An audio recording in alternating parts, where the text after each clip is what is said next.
প্রথম যখন দেখা করলাম রে হামান, হামান তোমার সঙ্গে আমার বন্ধুত্ব হয়ে গেল।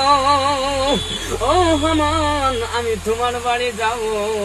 হামান বলছে ঠিক আছে বন্ধু, তুমি আমার বাড়িতে আসো, আমি তোমার সঙ্গে যোগাযোগ করে তোমার সঙ্গে একটা রাত থাকার জন্য চেষ্টা করব। কথা মতো হামানের বাড়ি চলে আসলাম। ঠিক এরকম ইতিহাস হয়ে গেল দাদা। আমরা আসাম থেকে বেঙ্গলে চলে আসলাম, আসামে মাগই শেষ হয়ে গেল।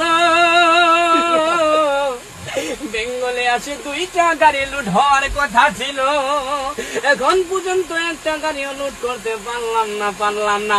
এদিকে বলে মাল আছে, ওদিকে মাল আছে, ঘুরে ঘুরে মানুষের চোদন খায় গায়ে বাড়ির থেকে বাড়ে। দাদারি, বিজনেস করা এত সহজ নয়। মালিককে ফোন করিয়ে বলে আব্বা 2 গাড়ি লুটিং হবে, কিন্তু না